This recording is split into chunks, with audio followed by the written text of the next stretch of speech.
todavía es tarde? Buenas noches. Es una constante del humor el error de las buenas noches y las buenas tardes. Ya ves. Sí, Buenas tardes, Es parte noches ya ya. del... Ajá. Bueno, pues buenos Hola, días, buenas buenas noches. mañanas. Buenas mañanas. Buenas noches. Alfonso. Pues mucho gusto, muchas gracias, Alfonso. Qué interesante este tema que tú tienes para conjuntar los videojuegos con la política.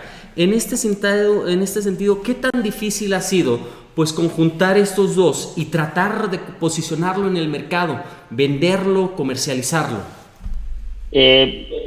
Venderlo, bueno, yo creo que el mejor ejemplo para hablar de eso es ese sitio al que se refieren, que es Tepocatas, que ya tiene sus añitos de haber existido, por allá de las elecciones del 2006, ya tiene casi 15 años de haber existido, pero sí es un buen ejemplo. Es un sitio que tuvo mucho éxito antes incluso de las redes sociales, tuvo un montón de visitas y jamás se comercializó, jamás hicimos 50 centavos de él. Y una de las principales razones, la principal razón es que soy, ¿no?, neófito en el tema de eso que le llaman la monetización de los contenidos en Internet. Sin embargo, a partir de ahí en lo personal, comencé a construir una pequeña carrera que tiene que ver con utilizar los juegos y los contenidos digitales como contenedores de discurso. Por otro lado, en aquel caso de Tepocatas y prácticamente en cualquier otro proyecto que tuviera que ver juegos con política, me parece que no son comercializables. En el momento en que son comercializables, entonces nos convertimos en un vehículo del discurso de alguien más, no en el vehículo de nuestros enojos, ni en el vehículo de las cosas que tenemos que decir y que queremos decir a forma de demanda, de enojo, de contraponernos al poder que criticamos a partir del humor y con los juegos como un vehículo. Uh-huh. ¿Nos podrías hablar más de cómo conjuntaste estos videojuegos o cómo creaste estos videojuegos políticos? ¿Y si todavía existen y hablarnos un poquito más? No existen, no existen. Lo que sí hago desde entonces es dedicarme a utilizar el juego como una plataforma, no solo el juego, prácticamente a encontrar plataformas para llevar discursos. El juego es una de ellas, el juego y la interactividad es una de ellas. Y la verdad es que quizá por un vicio de oficio, durante muchos años trabajé en publicidad, es esta búsqueda de encontrar públicos con temas, ¿no? Y me parecía que los públicos jóvenes ahora y en aquel entonces pues necesitaban un lugar donde encontrarse con la política. Y un buen lugar para encontrarse con la política es el juego y el humor. Y me parecía que eso era vital y era una buena mezcla, y que al final lo fue, ¿no? En ese sentido, ¿ibas a preguntar algo, Sol? No, por favor. En ese sentido, me parece que es un discurso natural el del juego, o más bien el vehículo del juego es un vehículo natural para el humor, para que se coloque en el humor. En aquellos tiempos también, y mucho tiempo después incluso, han venido proyectos electorales o políticos a pedirnos cosas similares, es decir, a que hagamos juegos ya con un discurso político, y bueno, a los cuales les hemos dicho que no, les he dicho que no. Y la principal razón es que el poder, me parece, está totalmente desautorizado o inautorizado, no está autorizado para utilizar el humor como no se lo permite a sí mismo. Entonces, bueno, cuando el poder intenta recurrir al humor, o en este caso intenta recurrir a los juegos, a los videojuegos, para llevar un discurso, generalmente el resultado es bastante ridículo o bastante malo, ¿no? Claro. Alfonso, ¿cuáles son los temas más recurrentes normalmente para hacer humor? ¿Serán, o para hacer para hacer tu trabajo, perdón? Yo no hablaría tanto de temas, sino de objetos del humor. Y me parece, creo que ya se ha dicho mucho, un gran ingrediente del humor es el objeto del humor, y para mí el objeto del humor está solamente en dos lados.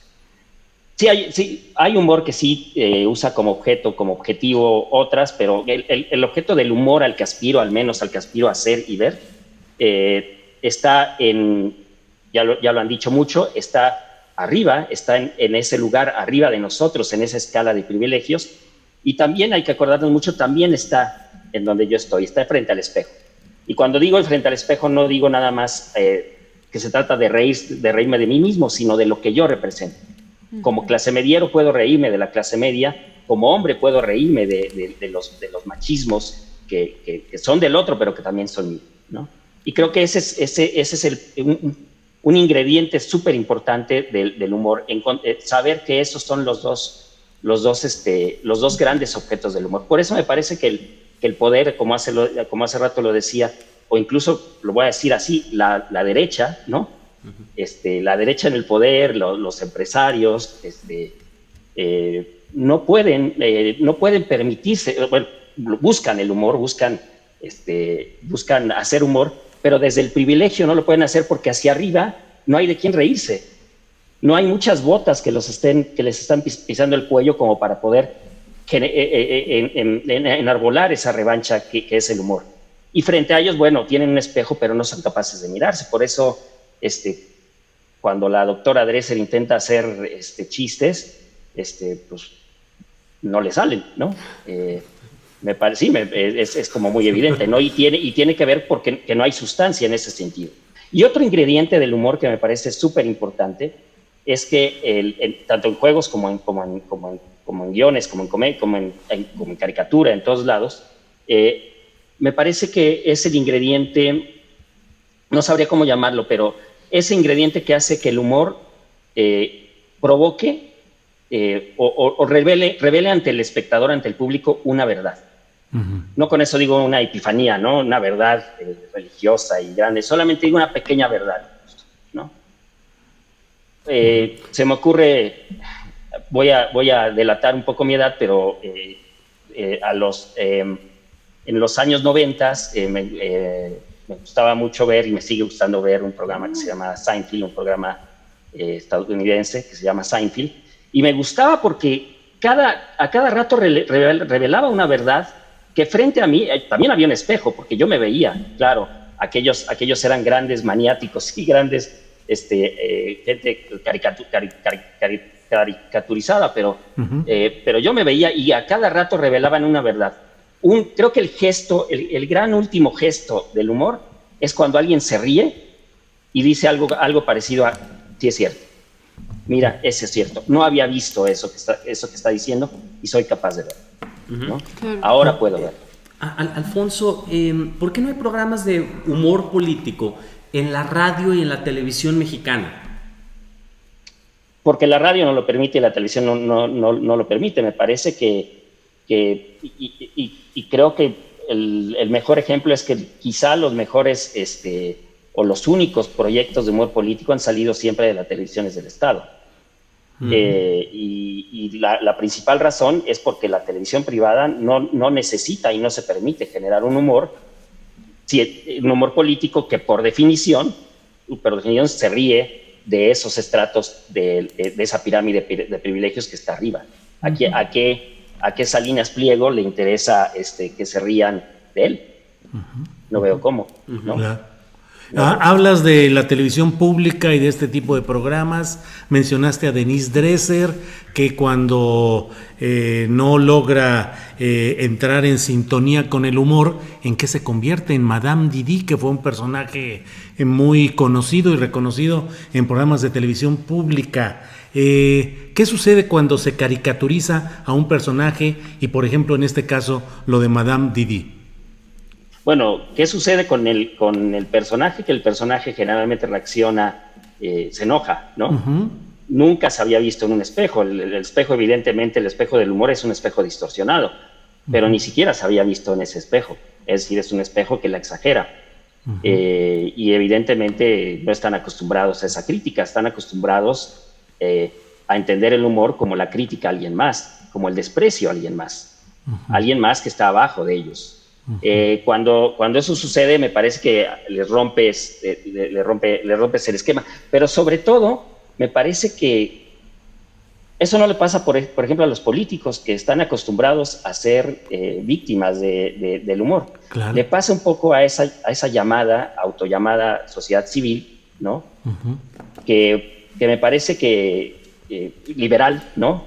Y casi por definición, lo que dice es, bueno, también la política es despreciable, también todo lo que venga de los gobiernos es despreciable porque yo soy el que tiene la razón, porque yo soy el único puro. En todo este contexto, los pobres no son puros, los jodidos no son puros, ni siquiera los políticos son puros. Claudia X González y yo somos puros, ¿no? Uh-huh. Y en ese sentido, creo que todavía es más difícil que ver comedias sobre ellos, ¿no? Generalmente no son el centro de la crítica y deberían serlo. ¿Y por qué lo digo? Porque el poder, y fíjate, hace rato que platicaba Pepe Hernández, Monero Hernández, al respecto. Uh-huh. Cuando le dicen a los moneros, y ahora ¿por qué no criticas todo el tiempo criticas al gobierno? Yo también respondería que la derecha ha sido poder durante mucho tiempo, y ahora que la izquierda ha tomado el gobierno, bueno, ha llegado al gobierno, la derecha no ha dejado de ser poder. Entonces, ¿por qué deberíamos renunciar a criticarla, ¿no? Uh-huh. ¿Por qué deberíamos renunciar a caricaturizarla? Uh-huh. Sigue ahí, y sigue ahí muy viva, más viva que nunca. No entro en detalles para no ventilar cosas que a lo mejor no es el momento, Alfonso, pero ¿qué tanto en los medios públicos, cuando se abre la oportunidad para hacer humor político, al mismo tiempo hay directivos que tratan de establecer restricciones o contenciones para que la figura del poder de ese momento tampoco sea criticado en los espacios que, aunque se diga que son del Estado, finalmente están dominados por una visión del gobierno en turno? No sabría decirlo, la verdad es esa. Si tu pregunta se dirige un poco al tema de Madame Didi y de mi experiencia, la experiencia de Horacio y mía con la Maroma, te diríamos que nosotros, la verdad es que tuvimos carta abierta para escribir guiones, pero tampoco es que no estábamos en un escritorio presentándole, nosotros en persona presentándole los guiones al director del canal. Entonces no sabría, la verdad es que en ese sentido soy un obrero, ¿no? Pero, uh-huh. en el proceso con la dirección del programa y la producción del programa, nosotros tuvimos siempre carta abierta, ¿no? Uh-huh. Carta abierta, quizás los procesos un poco accidentados por las prisas, ¿no? Uh-huh. Y el resultado muy disparejo, pero en realidad tuvimos carta abierta. Por ejemplo, ¿debería haberse equilibrado el humor político en este tema que hablamos, La Maroma, con Madame Didi, presentando también un personaje de la política en el poder actualmente, con una insistencia mayor, es decir, a Irma Heréndira, a Ana Guevara, en fin, alguna mujer, a la secretaria de Gobernación? También. Yo creo que había esa intención. El programa acabó más temprano de lo que se pensaba, y había esa intención. En las listas de guiones y de sketches que teníamos, sí había estos personajes, ¿no? Sí había personajes de ese tipo. Uh-huh. Más cercanos, digamos, al gobierno en turno. Sí la había.